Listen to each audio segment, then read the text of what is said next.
Mayong buntag sa matag usa kanato, dako kayo natong pasalamat ug pagdayeg sa atong buhi nga Dios, gumikan kay nahatagan usab kita og lain na usab nga kahigayunan nga makaambit ug makabatbat sa pulong sa Ginoo sa mga kaigsuonan dinhi sa One Voice Christian Fellowship. Ug salamat sa Ginoo gumikan kay aduna kitay assurance nga ang tanan nato nga pagpaningkamot aron masabwag ang pulong sa Ginoo magmabungahon gayod gumikan kay nagsaad ang Dios nga dili mobalik kaniya ang iyang pulong sa kakawangan lamang. So in behalf of Herald of Grace Covenant Bible Fellowship dinhi sa Dakbayan sa Dasmariñas, probinsya sa Cavite, atong gipaabot ang tanang pagpanimbaya sa mga kaigsuonan sa One Voice Christian Fellowship sa Dakbayan sa Iligan City. Ang patukuranan sa teksto ning takna sa kabuntagon makita sa Luke chapter 23 verse 39 to 43. So if you have your Bibles with you, please turn there to Luke chapter 23 verse 39 to 43. And this is what the word of God says. Unya, usa sa mga kriminal nga nagbitay didto, mibiay-biay kaniya. Dili ba ikaw mauman ang Mesiyas? Luwasa ang imong kaugalingon ug kami. Apan gibadlong siya sa iyang kauban nga nagingon, wala ka ba mahadlok sa Dios? Ania kita dinhi gisilutan sa maurang silot. Apan angay kanato ang silot nga gipahamtang kanato kay tukma man kini sa atong nabuhat. Apan siya walay sala ug miingon siya kang Jesus, Jesus, hinumdumi in taon ako kun maghari ka na. Miingon si Jesus kaniya, sultihan ko ikaw karong adlawa adto ka sa paraiso uban kanako. May the Lord bless the proclamation of His word this morning. Now, isip introduction mga kaigsuunan. Wala ko kahibalo kung nakasinati na kamo og duha ka tawo nga nag-describe sa usa lamang ka event pero ang ilang description managlahi, totally different. They describe a single event from completely different perspectives. Say for example, usa ka car accident. Ang usa ka reporter tingali mo taho nga ang katong na-aksidente mo isad-an, pero ang usa ka reporter na usab mutaho nga ang driver mao ang sad-an. So the same event reported in a completely different perspective. Perhaps political debate, depende kung kinsa siguro ang gidapigan. Ang usa mo report nga napildi ang administrasyon sa debate, ang lain na usab mo report nga napildi ang opposition sa debate. So it depends upon the perspective. Ug kung maminaw ka sa ilang description, makaingon jud kag asa may akong tuuhan ug kinsa man ang akong tuuhan. Well, girecord ni Lucas ang susama nga panghitabo from two different perspectives sa duha ka kriminal. Kining duha ka kriminal mga kaigsuonan, saksi sila sa tanang panghitabo. Nadunggan nila ang mga pulong nga migawas sa atong Ginoong Hesukristo didto sa cross sa Kalbaryo. Kauban sila nga gilansang ni Kristo didto sa cross. Pero ang perspektibo ni adtong usa ka kriminal nga gabugal-bugal, si Kristo kuno Mesiyas nga dili katuuhan, gumikan kay napalpak siya sa pagluwas sa iyang kaugalingon ug pagluwas kanila nga gilansang uban kaniya didto sa cross sa Kalbaryo. Apan kadtong usa ka kriminal nga naghinulsol mga kaigsuonan, lahi ang perspektibo nga iyang nakita. Nakita niya nga giablihan ang pultahan alang sa kaluwasan, dili lamang kaniya kundi sa tibuok kalibutan. So kadtong una nga kriminal, namatay siya diha sa iyang mga sala, pero ang ikaduha nga kriminal namatay nga nakakaplag og kapasayloan. Namatay nga nakabaton og kaluwasan ug nakaangkon sa kinabuhing walay katapusan. Ang perspektibo mga kaigsuonan mao kini ang makapausab sa dagan sa atong kinabuhi. So, atong gipangayo nga sa pagbatbat sa pulong sa Ginoo ning takna sa kabuntagon, i-align sa Ginoo ang atong perspektibo ngadto sa kamatuoran. Nga susama ni adtong kriminal nga isa nga gilansang ni Kristo, makabaton usab kita og libre nga kaluwasan.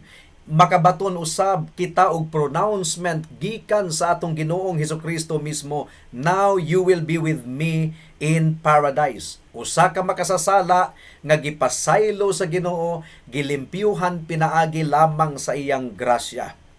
Walay mga tawo nga namatay nga susama sa kamatayon ni adtong duha ka kriminal sa kasaysayan sa tibuok kalibutan. Tanawa, namatay sila kauban sa atong Ginoong Hesukristo. Wa ta kahibalo kung nailhan na ba nila si Kristo before ni anang adlawa mga kaigsuunan, pero ang sigurado kauban sila nga nagpasan sa krus ni Kristo. Kauban sila. Gipasan usab nila ang ilang santa iya nga krus padulong didto sa Kalbaryo because that was the capital punishment at that time. Ug napugos usab sila sa pag-antos sa pait kaayo nga kamatayon hangtod nga nabugtuan sila sa ilang gininhawa. Pero managlahi ang ilang eternal destiny gumikan kay managlahi ang perspektibo nga ilang nakita ni adtong taknaa. Adunay duha ka bahin ang pagpamalandong sa pulong sa Ginoo ining taknaa. Una, the reproachful perspective. Katong perspektibo ni adtong unang kriminal nga puno sa pagbugal-bugal ug pagbiay-biay. Ikaduha, the penitent perspective. Ang perspektibo sa ikaduhang kriminal nga adunay paghinulsol ug pagsalig sa atong Ginoong Hesukristo. Ug magampo una kita before ta magpadayon gumikan kay kinahanglan nato ang grasya ug kaluoy sa Ginoo sa atong pagpamati sa iyang pulong niining taknaa. Let us pray. Oh dear Heavenly Father, we thank you so much for this another opportunity that you have given unto us to listen to this proclamation of your word. O ginaot nga imong ablihan ang among kasing-kasing hunahuna aron among masabtan ang imong pulong o ginaot nga mudangat kini sa kaluwasan sa mga wala pa kang Kristo ug paglig-on sa pagtuo sa mga ana-anak kang Kristo. And this we pray in Jesus' name. Amen and amen. Mudangat na kita sa unang punto mga kaigsuunan, the reproachful perspective. Ang perspektibo nga puno sa pagtamay ug pagbiay-biay ni adtong unang kriminal nga gilansang kauban ni Kristo didto sa cross sa Kalbaryo. Usa sa mga kriminal, katong unang kriminal, he took advantage sa iyang nahimutangan nga iyang insultuhon ang atong manluluwas. He took advantage to use the last breath of his life nga iyang bugal-bugalan ng atong Ginoong Hesukristo. Ang iyang giingon, kung ikaw ang Mesiyas, luwasa ang imong kaugalingon, apil na usab kami. Mga kaigsunan, dili kadto pag-ampo. Wala siya nag-ampo sa atong Ginoong Hesukristo. Nagbugal-bugal siya. Gitamay niya ang atong Ginoong Hesukristo. Ug wala gayud siya nagtuo nga si Kristo mao ang Mesiyas. Nagbugal-bugal siya.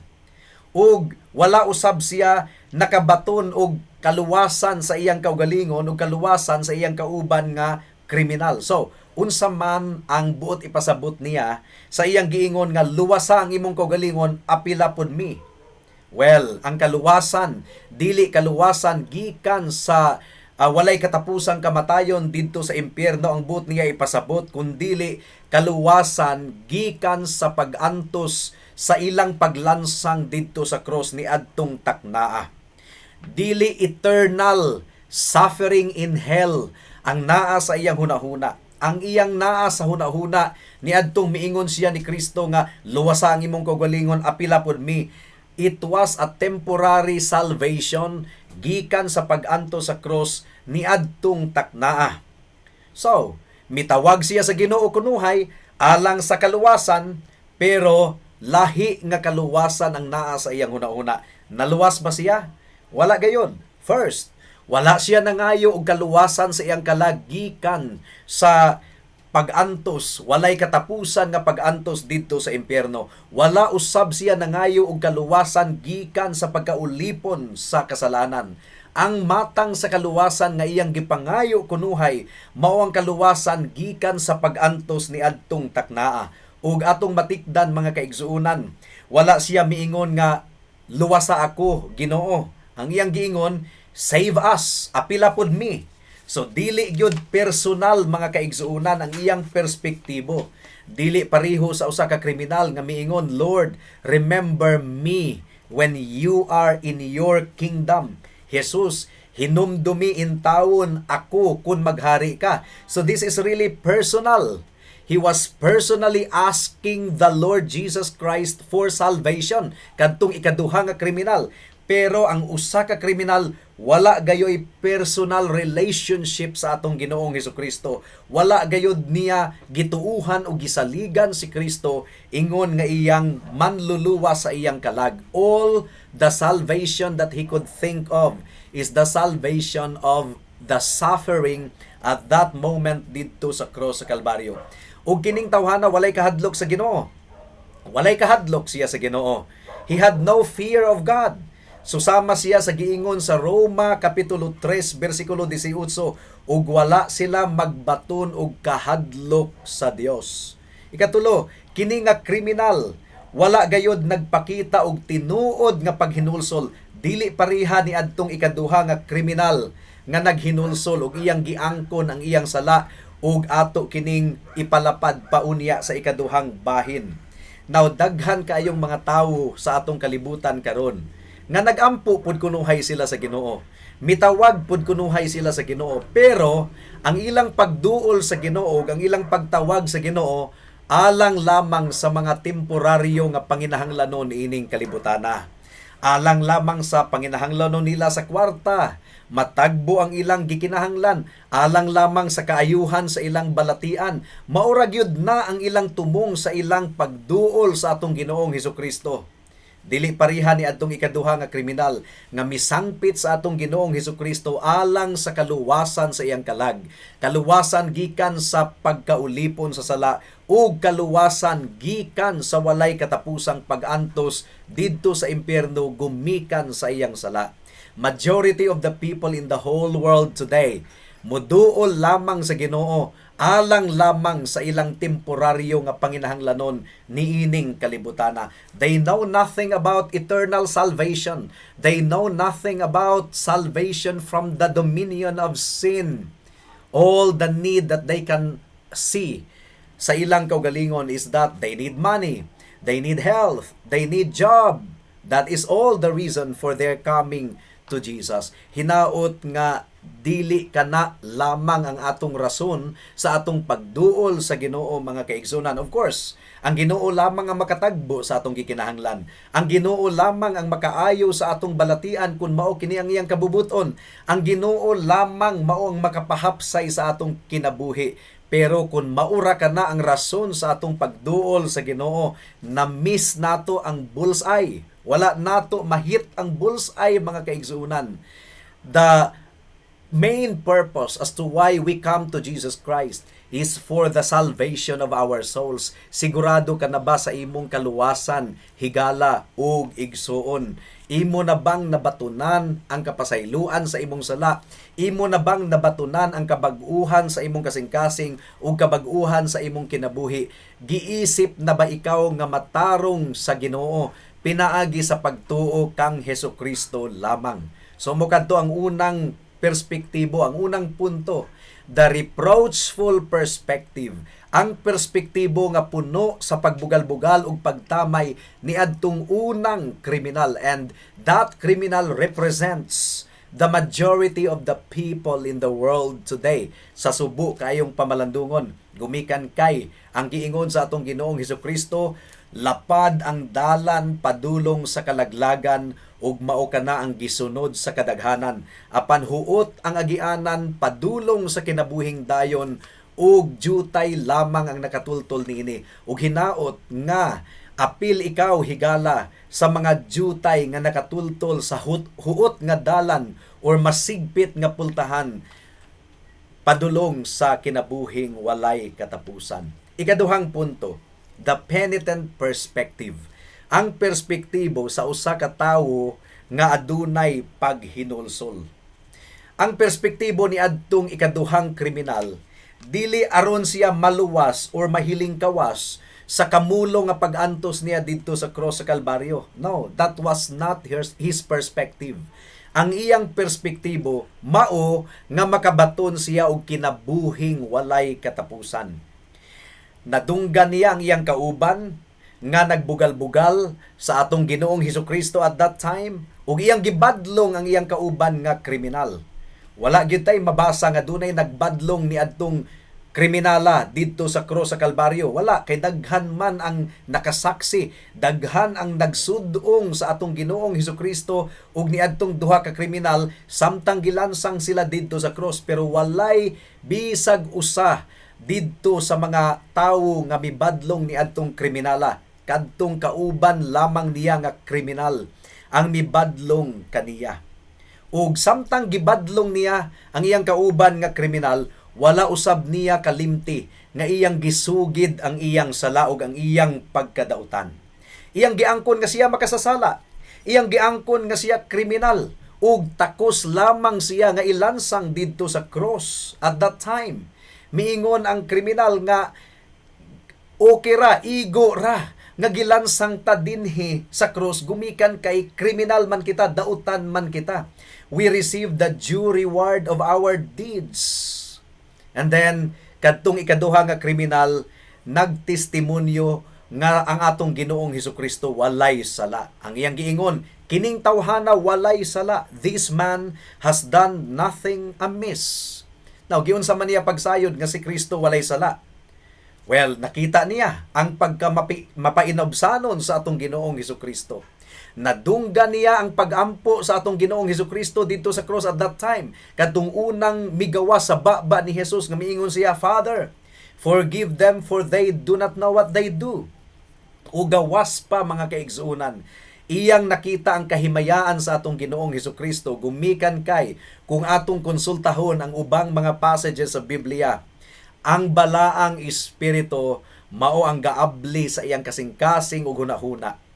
Gitandog siya mahitungod sa iyang kaugalingong sala ug giablihan ang iyang mga mata sa balaang espiritu aron iyang makita ang pagkamatarong sa atong Ginoong Hesukristo. Ug ang iyang testimonyo mahitungod kang Kristo dugang kadto sa testimonyo ni Judas. Giangkon ni Judas finally nga si Kristo inosente walay sala. Bisan pa si Pilato, miingon si Pilato, wala ako'y nakitang dautan nga gibuhat ni ining tawhana. Bisan pa ang misis ni Pilato, nagtestimonyo nga si Kristo walay sala ug kadtong ikaduha nga kriminal. Dugang kadtong iyang testimonyo sa mga nauna ng testimonyo ug siya nagpamatuod nga si Kristo wala gayoy sala. Ug iyang gibadlong ang kauban niyang kriminal, wala ka ba mahadlok sa Ginoo? Well, mga kaigsuunan, kining walay kahadlok sa Ginoo sa atong kasing-kasing or kining walay pagkahadlok sa Dios sa kasing-kasing, description kana sa mga dili magtotoo. Kining walay kahadlok, kung mubuhat og sala, proud pa nga mubuhat og sala. Kung nangawat, kung namakak, kung nangilad, kung nakabintaha, nakalamang mga kaigsuunan, gipanghinambog pa niya kini, wala gayoy kahadlok sa Ginoo sa iyang kasing-kasing. Kung nakatan-aw siya og mga laway nga mga talan-awon, nalipay kaayo ang iyang kalag, wala gayoy kahadlok sa Ginoo sa iyang kasing-kasing. Sama sa giingon ni Pablo sa Romans chapter 3 verse 9 to 17. Please turn there. Mao kini description sa mga dili magtotoo ang giingon dinhi. Karon mas maayo pa ba kitang mga Hudiyo kaysa mga dili Hudiyo? Dili. Sumala sa giingon ko na ang tanan, Hudiyo ug dili Hudiyo, na ilalom sa gahom sa sala. Kay ang kasulatan nag-ingon, wala gayoy tawo nga matarong, walay nakasabot o nangita sa Dios. Ang tanan namiya gikan sa Dios ug nahimo silang dautan. Walay bisan usang nagbuhat og maayo, wala bisan usa. Ang tutunlan nila sama sa binuksang lubnganan, gigamit nila ang ilang dila sa pagpanglimbong, ug nanggula sa ilang mga ngabil ang kamandag sa bitin. Puno sa pait nga mga tunglo ang ilang mga baba, gipakasayon nila ang pagpatay. Dihay kalaglagan ug kasakitan sa ilang giagian, wala sila mahibalo sa dalan sa pakigdait. O gisum up ni Pablo ang description sa mga dili magtotoo sa verse 18 nga nag-ingon, walay kahadlok sa Dios sa ilang kasing-kasing ug mga mata. So, mao kadto ang pagsugid sa ikaduha nga kriminal. Ug iyang giangkon nga insakto lamang, makatarunganon lamang kung nganong gaanto sila didto sa cross sa Kalbaryo at that time. Mingon siya nga igo ra kanato ang atong pagantos kay dautan man kita, makasasala man kita. Now, what was that criminal doing? Diba iyang gisugid ang iyang sala? Iyang giangkon nga ang hustisya sa Ginoo insakto ra nga gisilutan siya sa iyang sala. Gisilutan silang duha ka mga kriminal. Well, mga kaigsuunan, nasayon kita nga sa pagkabuntag niya ng adlaw kadtong kriminala nga gahinulsol, usabi apunto siya sa nagbugal-bugal sa Ginoo. Ayaw kalimti higala nga silang duha ga bugal-bugal sa buntagan pa. Pero sa pagkahapon, mikalit og kabag-o ang kasing-kasing ni adtong kriminala. Gibag-o niya ang iyang kaugalingong kasing-kasing, dili mga kaigsuunan. Ang balaang espiritu mao ang gakabot sa iyang kasing-kasing. John chapter 16 verse 8. Diba ang giingon dinhi, unya inigabot niya iyang pailhon ang mga tawo sa kalibutan mahitungod sa ilang sala ug sa pagkamatarong ug sa silot. Ang gihisgutan niini mao ang balaang espiritu. Ang balaang espiritu mao ang gatandog niadtong ikaduha nga kriminal nga niadtong buntagan pa, apil pod siya nga gabugal-bugal sa atong Ginoong Hesukristo, pero sa pagkahapon nakita na niya ang iyang tinuod nga kahimtang. Ug ang atong pagampo mga kaigsuunan nga ablihan sa Ginoo ang atong mga mata. Kung ikaw wala pa kang Kristo, kung gakinabuhi pa ikaw sa unbroken pattern of sinfulness, walay kahadlok sa Ginoo sa imong kasing-kasing higala, dili pa ikaw tinuod nga Kristohanon.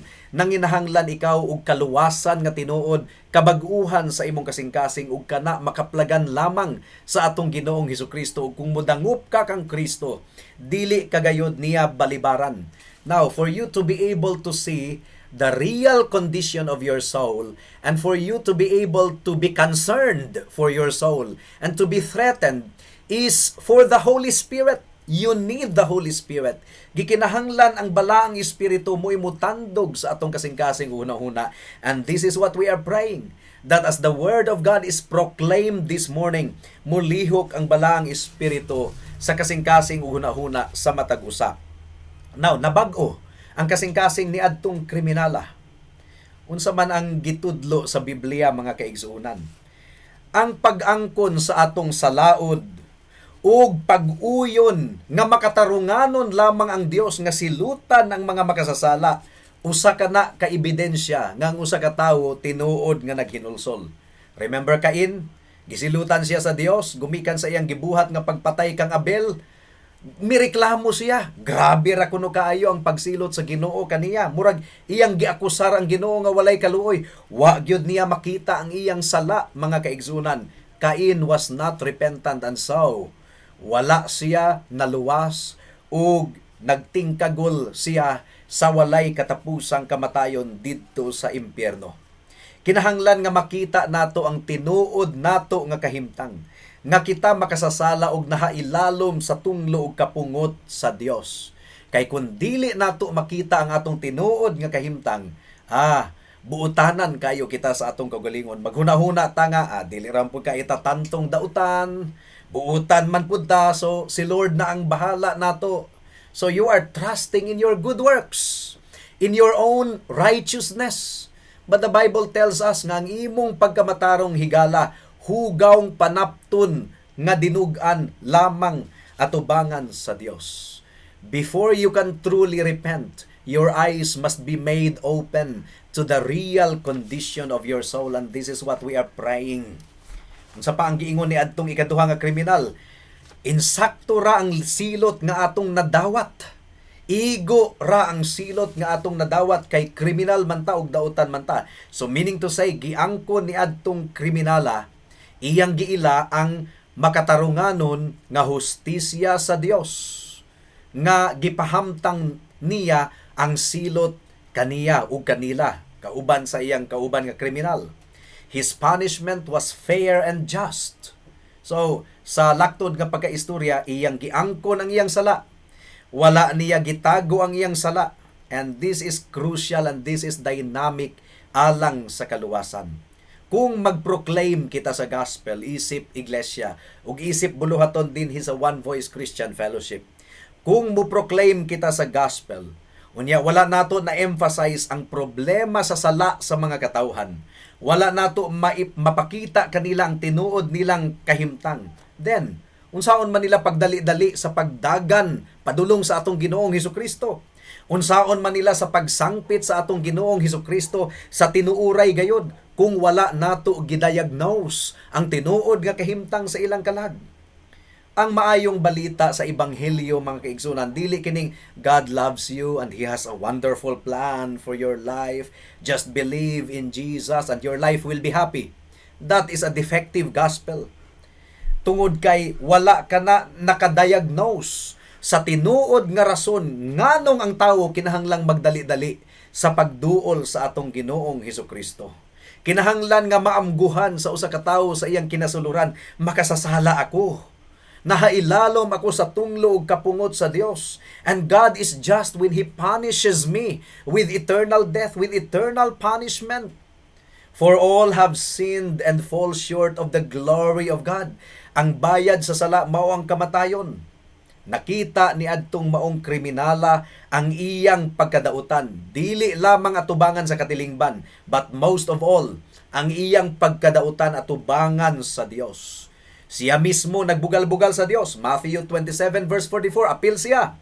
Ug bisan ang mga tulisan, take note, plural, so apil tong kriminala. Ug bisan ang mga tulisan nga gilansang uban kaniya, mibiay-biay kaniya. Pero giablihan sa Ginoo ang kasing-kasing ug mga mata sa ikaduha nga kriminal, mao nga sa pagkahapon naghinulsol siya. Nakita niya nga si Kristo mao ang Mesiyas ug nakita niya nga si Kristo adunay gingharian. Mao nga miingon siya, Lord, remember me when you are in your kingdom. Giingon siya sa iyang kauban nga kriminal, we are suffering the judgment of God. So giila ni adtong kriminala nga bisan pag ang government sa Roma, the Roman government punished them doon sa dito sa cross sa Kalbaryo, but ultimately hustisya kadto sa Dios ang ilang nadawat ni adtong taknaa. Ug miingon ang kriminal, we are suffering justly. We are receiving what we deserve.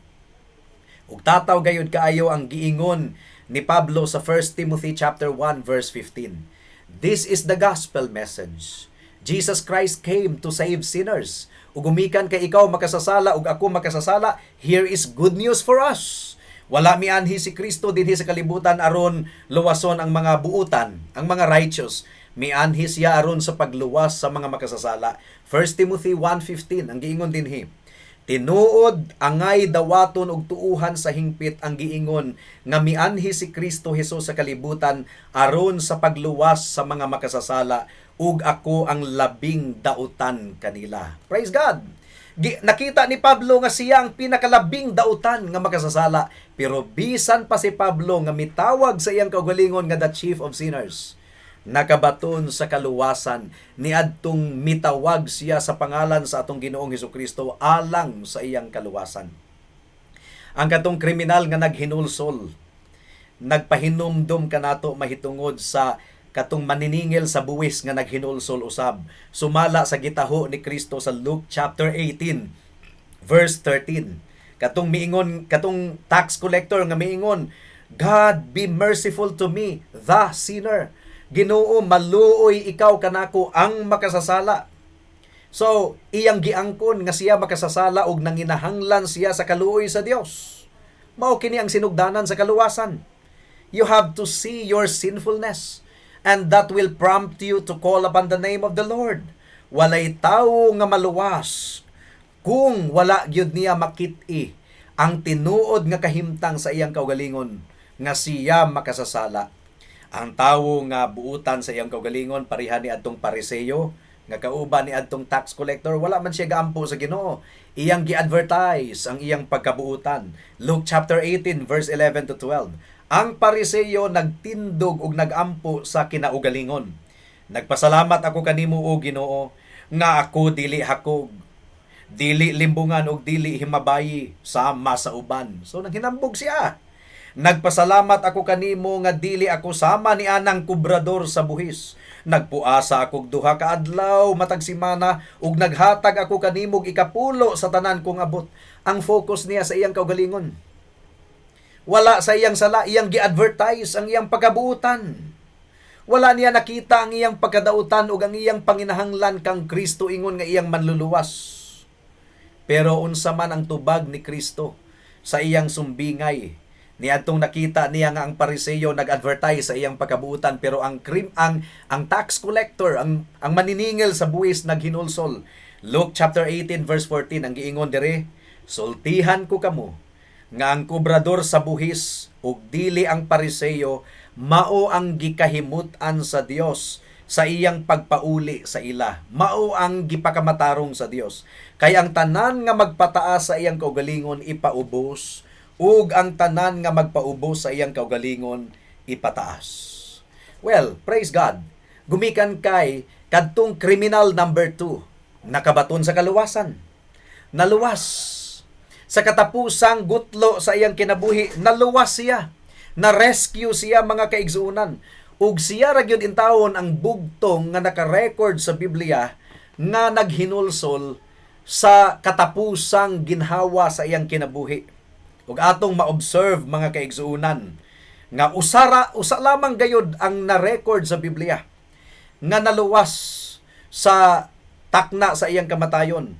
Aron kita ma-encourage nga adtuan gihapon nato ang nakumatos, ang naa sa hospital walihan gihapon nato. Kay dunay paglaom, kay duna gayoy usa nga na-record sa Biblia nga naluwas, last minute salvation. Pero usa ra gayo din taon ang naka-record aron dili kita mag-presume nga moingon ka nga ayhara na kung hapit na ko mamatay, ayhara ko maghinulsol. O kung anad ka sa imong pagsalikway sa Ginoo samtang baskog ka pa, chances are sa oras sa imong kamatayon dili gihapon ka moduol sa Ginoo. Remember, sa daghan kaayong mga Bible characters, usa ra gayud in taon ang naluwas sa takna sa ilang kamatayon. Pero ang kaluwasan ni adtong kriminala, encouragement, because it shows the mercy of God. Nga bisan pa sa hapit nang mamatay ang atong Ginoong Hesukristo sa pisikal, hapit nang mabugtuan siya, or hapit na niyang itugyan ang iyang espiritu sa iyang amahan, mihirit pa gyud siya og luwas ni adtong isa ka kriminal. Meaning to say, whether in Jesus Christ's active ministry or whether in His suffering at the cross of Calvary, iya gihapon nga gikab-ot ang usa ka makasasala aron pagaluwason kini. Now, katong kriminala, nagtuo ko nga nagantos gayod siya, niadtong gipusasan siya, niadtong gidakop siya, niadtong gibunal-bunalan usab siya, kay capital punishment man to sa tanang kriminal. Mugani nga si Kristo giisip nga kriminal, gumikan kay gilansang siya dito sa cross.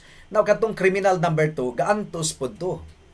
Gikondenar siya, gihukman nga mamatay, death penalty. Pero niadtong nawala na ang tanan niyang paglaom, nakabaton siya og paglaom sa kinabuhing dayon. Giablihan alang kaniya ang pultahan sa walay katapusan nga kalipay. Samtang ang iyang kauban nga kriminal gabugal-bugal, pero kadtong kriminala gihupay sa atong Ginoo. Nga bisan pag nag-antos siya ni adtong takna, adunay paglaom sa paraiso. Ang iyang lawas, siyempre, hapit nang mamatay. Didto sa Kalbaryo, sa Golgotha, mahimo nga ang iyang lawas tukaon sa mga langgam ug malata ang iyang lawas, pero ang iyang espiritu human sa pagkabugto sa iyang ginanhawa padung ngadto sa mansyon sa kahimayaan, kauban sa tanang mga giluwas sa Dios, pinaagi sa iyang grasya, kauban sa mga anghel, mga kaigsuunan. Human sa iyang mga pag-antos, aduna gayoy kinabuhing walay katapusan. At a wonderful season, that penitent criminal entered heaven. Ang pag-antos sa atong Ginoong Hesukristo, hapit nang matapos. Kumbaga, miingon siya, natapos na. Kumbaga, gideclare na niya. Napildi na si Satanas. Ug ang pagtubos sa kalibutan iya nang nabuhat, pinaagi sa iyang dugo. Ug si Kristo hapit nang mubalik mopauli sa iyang kahimayaan. Perhaps katong kriminala mao ang pinakaunang misunod sa atong Ginoong Hesukristo didto sa kahimayaan. Na rescue kadtong kriminala gikan sa pultahan sa impyerno, pinaagi sa gahom sa atong Ginoong Hesukristo, bisan pa sa himalatyon ang atong Ginoong Hesukristo, mihirit paghihapon siya og luwas, gumikan kay gamhanan siya nga muluwas sa tanang mga makasasala nga naghinulsol. So, nakabaton gihapon si Kristo og tropeyo bisan pa sa last moment sa iyang kinabuhi. Naka-rescue siya og usa ka kalag ug nagmaya ang mga anghel sa kalangitan. Lord, remember me when you are in your kingdom. Apan higala kung mutawag ikaw sa atong Ginoong Hesukristo karon. You may not be dying at this time. Mahimong baskog kaayo ang imong kinabuhi. Praise God. Gumikan kay baskog ka pa. Ug kung madawat nimo ang kaluwasan niining taknaa, aduna ka pay higayon nga mga lagad sa atong Dios ug manluluwas. Praise God. Dili nato mantiniran ang atong Ginoo. Baskog pa ang atong lawas mo nga atong ihalad ang atong kaugalingon sa Ginoo. But first, sama ni adto nga kriminal, you have to admit that you are a sinner. Kinahanglan ang kuno nimo ang imong sala. Kinahanglan imong ilhon nga ikaw dautan ug nahailalom sa tunglo sa Dios. And sama ni adto nga kriminal, sangpit sa atong Ginoong Hesukristo niining taknaa, Lord, remember me. Those who call upon the name of the Lord will be saved. Ug unsa ang tubag sa atong Ginoong Hesukristo today, present tense. Di ba mo man usab ka na ang giingon ni Apostle Paul, now is the accepted time. Now is the day of salvation. And I say this morning, December 4, 2022, kung ikaw maghinulsol sa imong sala, sa imong lingkuranan, higala, kung ikaw musangpit sa atong Ginoo alang sa imong kaluwasan, now is the accepted time. Now is the day of salvation. Duol sa atong Ginoong Hesukristo karon mismo. O kung kuhaon ikaw sa atong Ginoo niining taknaa, you are assured of your eternal life. Ug ang giingon sa Biblia, to be absent from the body is to be present with the Lord. So, ang gihangyo ni adtong kriminala nga hinumduman lamang siya, pero unsa ang tubag sa Ginoo, labaw pa sa iyang gihangyo. Now you will be with me. Dili lang remember, but you will be with me. Indeed, God gives us more than what we ask for or even imagine. Ang gipangayo ni adtong kriminala, kingdom, pero ang gihatag sa Ginoo kaniya, paraiso. Walay katapusan nga kapahulayan sa paraiso sa kahimayaan. The cross of Christ is the key of paradise. Kinahanglang makita nimo nga pinaagi sa kamatayon ni Kristo didto sa cross, pinaagi sa dugo nga iyang gipaagas didto sa cross, makabaton ikaw og kapasayloan ug kaluwasan sa tanan nimong mga sala. Bisan pa dunay usa ka theologian nga nag-ingon, katong giingon ni Kristo nga now you will be with me in paradise, dili to sayon nga litukon, kay Jesus Christ was dying. Ang iyang ginhawa nag-ilog, pero miingon siya karon mismo, you will be with me in paradise. It was full of agony, and yet it was full of power. It was full of power to save to the uttermost that penitent sinner. And even right now, higala, kung ikaw maghinulsol sa imong sala, mudangup kang Kristo, ikaw makabaton sa kinabuhing walay katapusan. Iya kang pagaluwason, dili kaniya balibaran. John chapter 6 verse 37 says, bisan kinsa nga moduol kanako, mutawag kanako, dili ko gayod isalikway, matud pa sa atong Ginoong Hesukristo. So the invitation is now. Come unto me, all of you who are weak and are heavy laden, and I will give you rest. The invitation is now. Ayaw na og paugmai, kay basin og ugma, ulahin ang tanan. Magampo kita. Salamat o Dios sa mensahe nimo niining taknaa. Among gipangayo ang bunga niini. Among gipangayo nga sama ni adtong kriminala, ang mga wala pa kang Kristo, maghinulsol ug musangpit kanimo o Ginoong Hesukristo, mosalig sa imong dugo ug pagkamatarong, nga igo na nga ihugas sa tanan nilang mga sala ug isulob kanila aron sila madawat kanimo o Dios. Kung nasuluban sila sa imong pagkamatarong o Hesukristo, ug andam ka nga isulob kanila ang imong pagkamatarong kung sila maghinulsol ug musangpit kanimo diha sa pagtuo. In Jesus name we pray. Amen. Daghang salamat sa pag-join sa atong pagpamalandong sa pulong sa Ginoo niining taknaa. God bless us all.